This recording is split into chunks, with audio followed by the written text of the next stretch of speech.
אתה רוצה לספור את מספר האצבעות? אתה יכול להראות לנו? פה.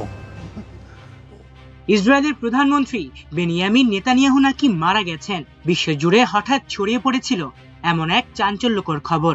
ইরানি ক্ষেপণাস্ত্র হামলায় তার মৃত্যু হয়েছে এমন দাবি ছড়িয়ে পড়েছিল সামাজিক যোগাযোগ মাধ্যমে। কিন্তু সেই গুজবের জবাব দিতে এবার নিজেই সামনে এলেন নেতানিয়াহু। একটি ভিডিও বার্তায় ক্যামেরার সামনে 2 হাত তুলে ধরে 10 আঙুল দেখিয়ে যেন বিশ্বকে বললেন, আমি এখনো বেঁচে আছি। সম্প্রতি অনলাইনে একটি ভিডিও ভাইরাল হওয়ার পর থেকেই নেতানিয়াহুকে নিয়ে নানা ধরনের জল্পনা শুরু হয়। ওই ভিডিওতে তার হাতের 10টির বেশি আঙ্গুল দেখা যাচ্ছে বলে দাবি করেন অনেক নেটিজেন। তাদের অভিযোগ ছিল ভিডিওটি কৃত্রিম বুদ্ধিমত্তা বা এআই দিয়ে তৈরি। সেই অভিযোগের জবাব দিতেই নতুন একটি ভিডিও প্রকাশ করেন তিনি, যেখানে তাকে একটি ক্যাফেতে বসে ক্যাপুচিনো কফি হাতে নিতে দেখা যায়। ভিডিওটিতে হাস্যরসের সুরে নেতানিয়াহু বলেন, ইন্টারনেটে নাকি বলা হচ্ছে ইসরায়েলের প্রধানমন্ত্রী মারা গেছেন। এরপরই কফির মগ হাতে নিয়ে তিনি মজা করে বলেন, আমি আসলে কফির জন্য মরছি। এই কথা বলেই তিনি ক্যামেরার সামনে 2 হাত তুলে ধরেন এবং আঙুলগুলো ছড়িয়ে দেখান, যেন সবাই গুনে নিতে পারে তার হাতে মোট 10টি আঙ্গুলই আছে। এই ঘটনাটি সামনে আসে মূলত 12 মার্চ প্রকাশিত একটি ভিডিও ভাষণের পর। ওই ভিডিওতে অনেকেই দাবি করছিলেন নেতানিয়াহুর ডান হাতে 6টি আঙ্গুল দেখা যাচ্ছে। সেই অভিযোগ থেকেই শুরু হয় এআই জেনারেটেড ভিডিওর বিতর্ক।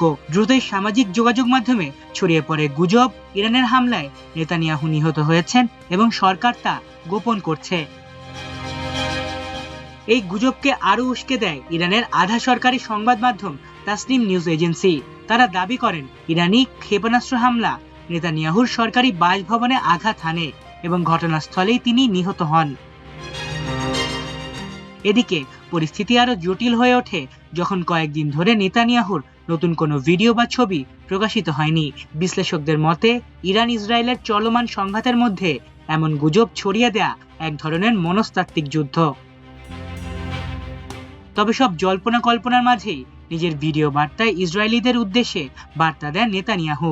তিনি বলেন, বাইরে বের হন, নির্মল বাতাস নিন, তবে অবশ্যই নিরাপদ আশ্রয়ের কাছাকাছি থাকবেন। একই সঙ্গে তিনি দাবি করেন ইসরায়েল এখনো ইরানকে কঠোরভাবে আঘাত করছে এবং লড়াই চালিয়ে যাচ্ছে।